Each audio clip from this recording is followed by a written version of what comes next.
welcome to Up Close with Carlos Sang, celebrating art, entertainment, and the human spirit.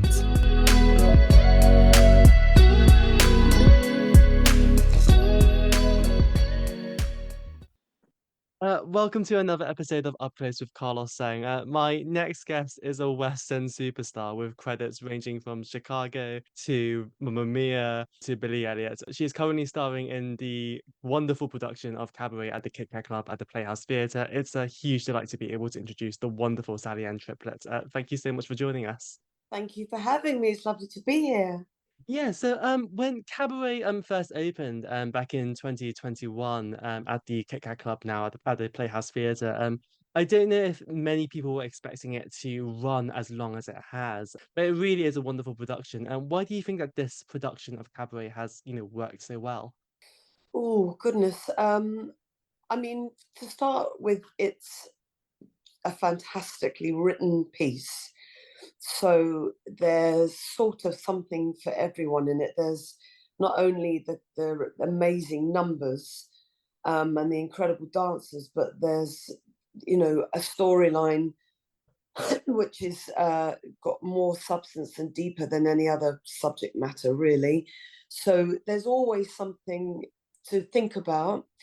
I think that the way that they've kind of done the theatre, the way that you go in and you go through the stage door, and then there's the prologue company, and then the front of house are like another whole team in themselves. I think that's just made it kind of a party atmosphere.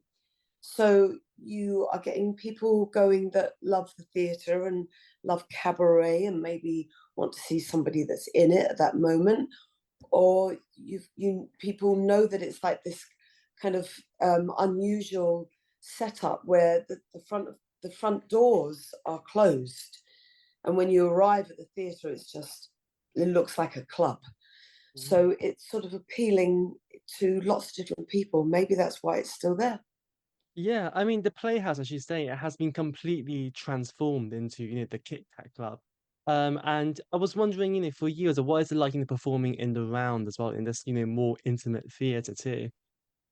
It's wonderful. I mean, you have to get used to that kind of moment where you've got your back to half the audience, but you know that your person you're on stage with has got them.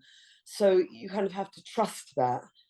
But the smallness of it and the way that it makes it very like it's microscopic almost. It is focused so much on this very, very small, tiny, round stage. It's incredible for an actor as well. You just have to look at the other person on stage, you look at the whites of their eyes and see what they're thinking and go with that. And, it's very different to being in a massive, massive stage. The last thing I did was at the National Theatre, and that is, the Olivier stage is so huge and it goes so high. And this is, even though this does go quite high, it feels like they're kind of on top of you, which is a great feeling. Yeah. I mean, the show has been such a huge hit with audiences since it opened. Had you been to see the show before you started working on it yourself as well? Yeah, I had. I was taken by my lovely friends for my birthday, and we had, like, I guess, the best seats in the house, really. And we had the kind of food that you can have and the champagne. And I remember being blown away by it. And then maybe about a year later, I actually did a version of Cabaret in Paris at the Lido too, which it was the first time that they turned the Lido into a musical theatre venue. And it was amazing. And it was amazing to be in Paris because I love speaking French and I love France. I would love to kind of live there at some point. But so I loved that aspect of it. It was very, very different because it was this massive space again and not built for musicals. So it was as lovely as it was to do it, and it really was. It was quite hard to kind of find that place where a Lido 2 musical theatre audience, you could tell a small story. the dancing was okay. So yeah, so then I ended up playing Schneider. I actually played Sally Bowles 31 and a half years ago. So I have a huge history with the show, and also with Kander and Ebb, because I played Roxy Hart in Chicago. So yeah, there's lots of full circle moments with it. Yeah, I mean, when you finished doing Cabaret in Paris last year, did you feel like you were done with the show and were done with the role as well? Or did you still want to explore more of Cabaret as No, when it came along that, to go in and meet the gang and to sing it and read it and stuff, I started actually getting shivers up my arm, because I just love the part of Schneider so much. And um, my kind of heritage, or my kind of background is, I have Jewish in me and I also have Gypsy in me. So that whole thing of World War II, it's just a subject matter that I'm very interested in. And actually, I went to Krakow just before I started Cabaret. I went to Auschwitz and Birkenau and saw it for myself. And it's amazing when you see things in the flesh like that, and then you tell a story about it. You have so much in your head to remind yourself of it. So, so no, I wasn't done with it, not at all. And I'm nightly thrilled that I get to play that part in this production, because I feel that her part is really the heart of it, and also the kind of the ticking bomb of it. She's like a voyeur of everything, and is trying to make sense of it. So it's wonderful. Yeah, absolutely. I mean, you mentioned Kander and Ebb, and I feel like their musicals really will live on forever. I mean, they've got so many brilliant musicals. What do you think it is that makes their work stand out in the musical theatre canon? Oh, I mean, the way that they, in for example, this show Cabaret, the way that they've taken the Second World War and the Nazis and Hitler and turned that into a romping musical with unbelievable songs. I don't think there's many other people that have done that. I mean, I know that, obviously the Les Mis and the Miss Saigons, but Kander and Ebb, for me, I grew up watching MGM films. I grew up watching Garland and Gene Kelly and all those films. And for me, there are writers that kind of hop back a little bit to those days. When I listen to every night, I went before I sing What Would You Do? The Emcee sings If You Could See Her Through My Eyes, na, na, na, na, na, na, na. And the end of it is so wonderful, and it kind of goes and it's just, to me, it's magical that they can combine that kind of music with the subject matter. Is amazing. Yeah, I mean they really are incredible. Yeah, I love Candle and Ebb so much as well. When you go around, when you're being offered projects now, as when you've done so much varied work over your career, how do you sort of like decide, what to say yes to and what to say no to as well? Mm. Well, for many years, up until very recently, I never really said no, because I think work breeds work, and you find yourself in a room and you might think it could be that the thing you're working on you don't love too much, but the person you're sitting next to, you maybe strike up an amazing friendship, or you never know what is going to, or it might be that the actual thing you're working on is amazing, but you haven't hit it off so much with the people. Like, you never know what's going to turn up in the rehearsal room.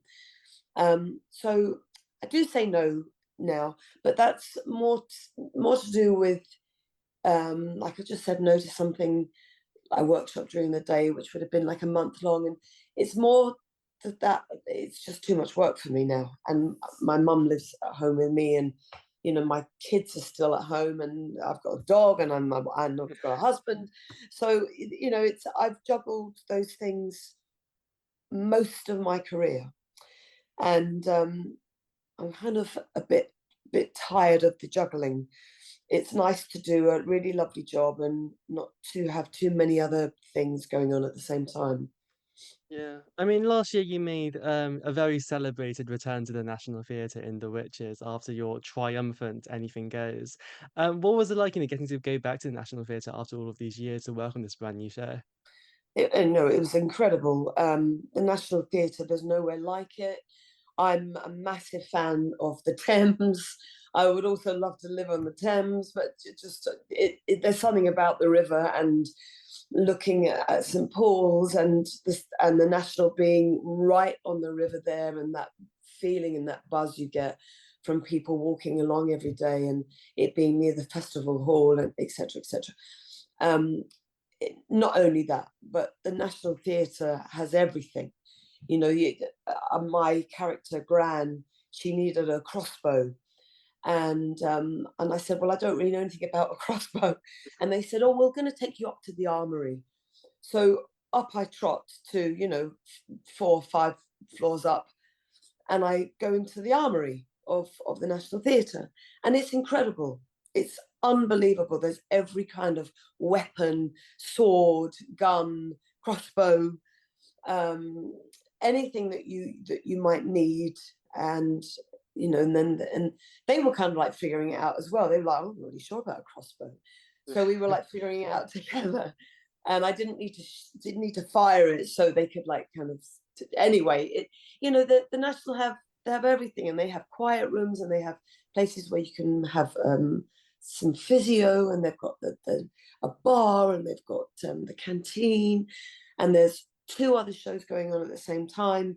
So you go to the canteen and see a whole load. When I was doing Anything Goes, they were doing a thing about the Nazis, and you go to the canteen and Hitler would be sitting next to you, or you just never knew.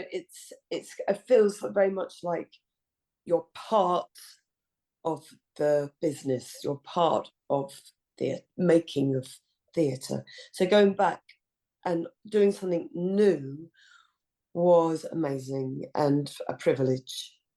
Yeah, absolutely. I feel like Dave Molloy is also, slowly taking over the musical theatre scene as well. I'm so looking forward to seeing Great Comet at the end of the year at the Don Mar. Did you get much time with Dave Molloy at all as well when you were developing The Witches, and what was he like to work with?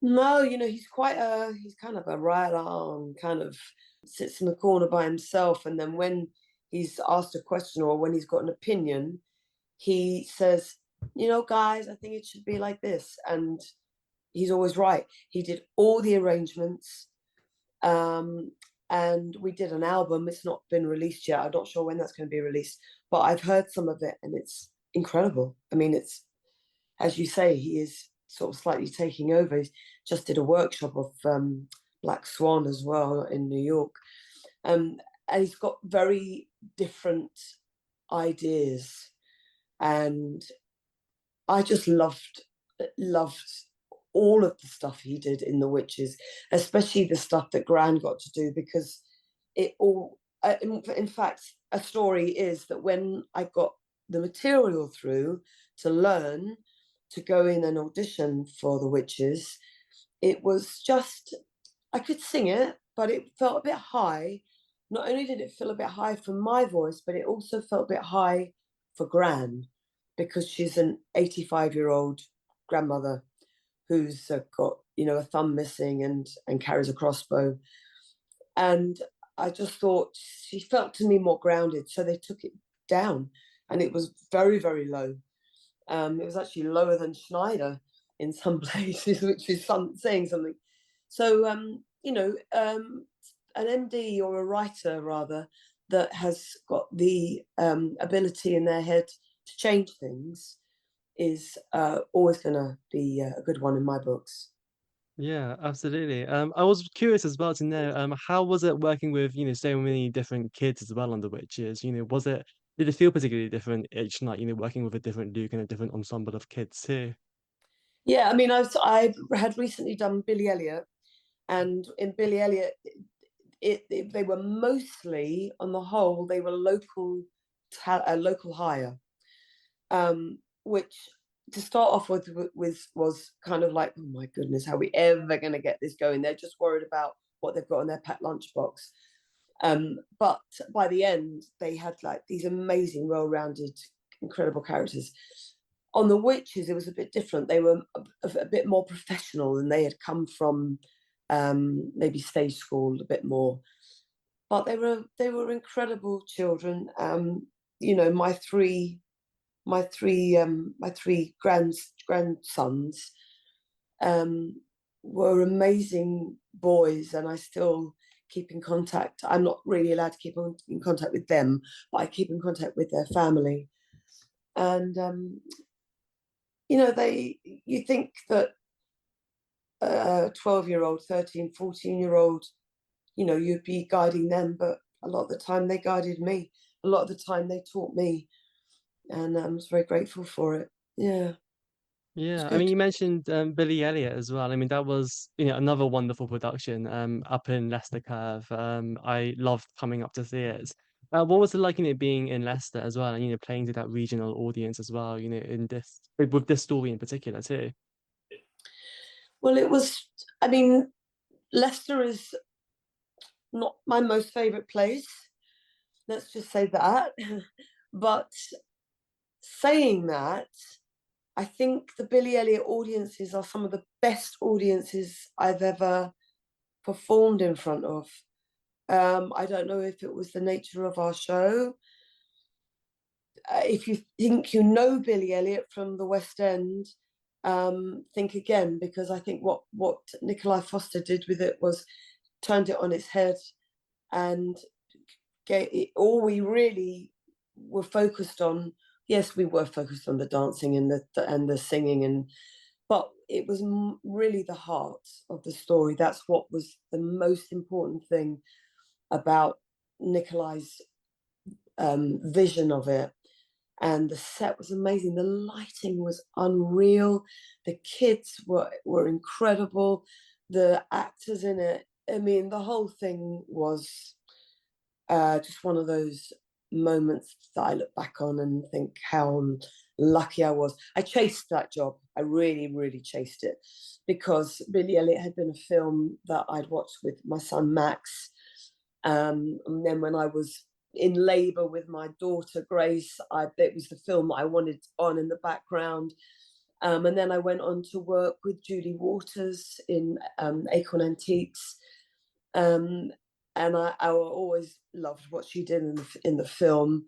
And so it was, I emailed Nikolai and I said, listen, you need me. It was like one of those things that, I don't do very often. So it paid off, and I was, it was amazing, incredible job. Yeah, I mean, you fit that character so well as well. I mean, you really was one of the best performances I saw last year. How closely would you say you resembled that character too? Did you relate to her much as well? Yeah, very much so. I mean, I know that she's from, she actually wasn't supposed to be from Newcastle. I think she was just kind of a bit further out, if I've got it correct. I mean, from the original story. But I very much relate to her, very much relate to working incredibly hard at something you love more than anything else in your life. That's me. That was me before, I had a family and I grew up and there are other things involved. But when I was little, you know, if I had her as a teacher, I had amazing teachers, Miss Melody and Miss Hughes. They were mother and daughter, and they were really strict, which is how I became at the time such a good ballet dancer. But I totally relate to her and the strength that she had, and I also now love being in shows and seeing the potential in young people. And when I see the potential, I kind of make a beeline for them, and I kind of ask them questions. I say, well, what do you want to do? Where do you want to be? What do you want to do next? What have you been up for? No, don't do that. No, you don't need to do that. Well, because you're better than that. And I've got people in Cabaret already that I've got like got that kind of relationship with. And so yeah, very much related. Yeah. Are there any younger emerging performers out there now on the scene who you see as being part of that next generation of West End greats too? Not so much somebody in particular. I've just seen lots of people, that remind me of when I was growing up in the 80s. Take the kind of social media kind of in it for myself aspect away, because we can't really, I'm not saying that's a bad thing, I'm just saying that it's there, and that's part of our lives now, let alone musical theatre. Take that out, and I love when I see someone that loves the business because they have to do it for themselves, because it's who they are. It's just an innate, they wake up and that's what they, and it's not because they want to be famous, it's not because they want to earn money, it's not because they want so many followers, it's because it's the thing that drives them to because they just love it. And that's how it's how I still feel. Yeah, I Yeah. mean, you've been working in this industry, for the last, few decades. How much would you say the industry has changed as well over that time too? um Kind of a lot and not a lot, sort of, like I just said. It When I was kind of growing up in the 80s, and I was in shows like Chess and Follies, and we didn't have phones. There was a phone box on the street. There was not this thing called internet. So in your downtime, in the interval between scenes, before the show, after the show, during the show, you would hang out with each other. You talk to the stage door people. You talk to the crew. There was never you never saw even people reading a book. We were just in it together, and it made it very magical. And if after the show we would be going down to wherever, a number of places in the West End where we would go after the shows and sing, or eat and drink and just be together. Somebody would go down and say, you go down to Les Mis and see if they're going to come. So someone would go down to the stage door, and that kind of sense of community. And oh, I guess I call it magic, but like it doesn't exist as much as that anymore. People will be on their phones in the wings, even in the interval or in between shows. The first thing people do is check their phone. Don't get me wrong, I do it too. But Cabaret is quite different, because downstairs where the dressing rooms are, everyone is crammed into this tiny little space. And we find, yeah, well, I find that it reminds me of the 80s. It reminds me of that feeling that we had back then, where people would just congregate in this tiny little space, and you're not allowed to take pictures because it's forbidden at Cabaret downstairs, because they don't want that to be out. They want to keep it kind of a secret, how the show looks, or all that kind of stuff. So you're like, oh God, we're just all hanging about with no phones. It's really, really amazing. So, but yeah, but in the same breath, we're all still trying to tell stories. We're all still trying to change lives. We always want people to come to the theatre and walk away, and for them to think, and for them to be politically changed, which Cabaret does. So yeah, it's changed and it hasn't changed. Yeah, it's so interesting to hear you say that. There's also, sometimes there's talk as well about the shortage of roles for women of a certain age as well in the industry. But you've worked, pretty consistently, over your career. Is this something that you ever worry about as well, or do you feel like there is still, plenty of opportunity for you and your peers too? Um, I think, well, firstly, the reason that I've always kind of worked and really, touch wood here, never really been out of work, is because I could dance. I could sing and I could act and I could dance, but I could dance well. I wasn't just somebody that got by. I could dance a bit like Janie D. I mean, Janie D is an amazing dancer, and we both come from arts. Just plugging that. But if you have all those three disciplines, when I auditioned for Jolson, which is when I met my husband, I sang, and they were blown away with that, really happy with that. Then I did the scenes, and then they said the only thing is, and they looked crestfallen, and the director said the only thing is that Ruby Keeler was a tapper, she was and I said, well, I've tapped since I was 5, so give me a routine, and I'll see if and of course that worked in my favor, and so I've always worked. I think as you get older, people drop off, so you end up kind of going for a role that there might have been like 25 of you, and now there's 7, because people stop working, they give up. And I think kind of as I've gotten older, like probably one of my best mates in the business is Jenna Russell. Jenna and I are so different. So she does that, I do that. And so you kind of find yourself in your kind of your world of like Oklahoma suited me recently, Billy Elliot suited me, The Witches suited me, now Cabaret suits me. So they're all kind of in my blood, that kind of those roles. And parts for women, yeah, it's a bit of a tricky one, because I've always kind of found a way, but there's never been enough roles for women, and when you look at film and TV, it's only really slightly changing now. And the reason that Six was so successful was that kind of strong younger women, which is great. And but it's the writing of it, you have to, these things have to be written.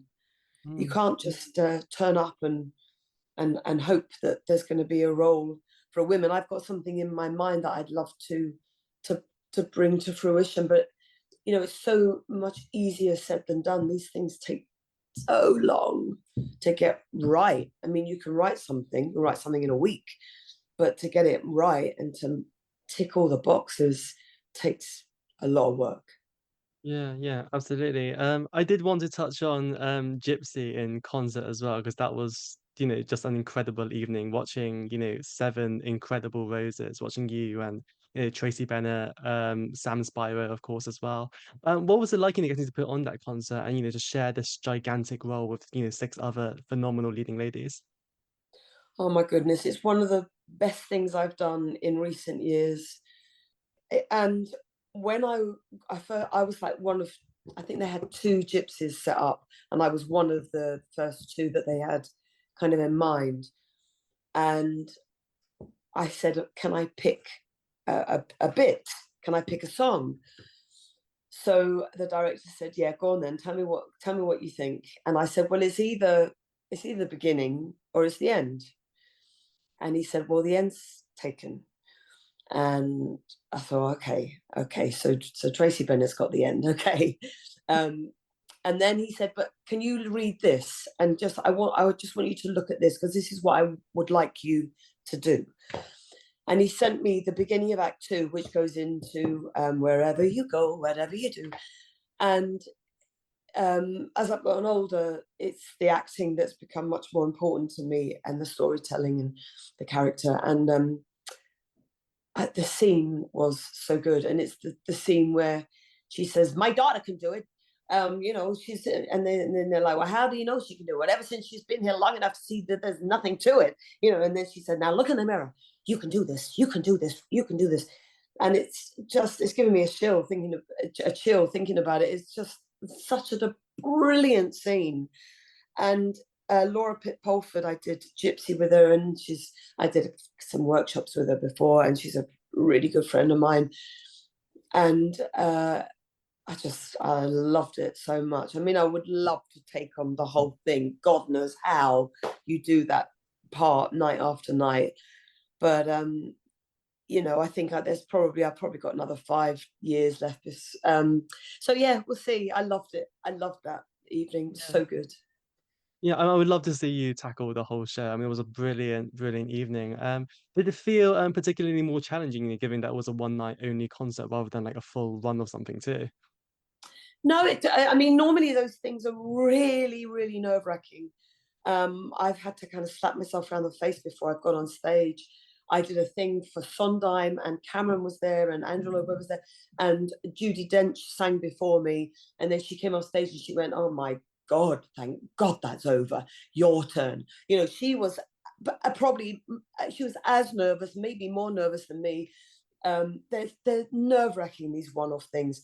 But when it's something that is ticking away inside you, and it's a part that you feel an instant affinity with, I just couldn't wait to get out there. So it makes such a difference. Of course. Are there still any roles or shows that you still like to tackle as well going forwards? Well, probably Gypsy, and I don't know if with the rights are so hard to get. I've kind of slightly looked into it. Kiss of the Spider Woman, just because it's kind of a dancing older woman with Kander and Ebb. Oh yeah, of course. Yeah. I'd love to see you do Mame. I think that's like one part that I would love to see you. Oh, yeah, I saw Mame with Tracy and my friend Harriet. That was great. It's a great show.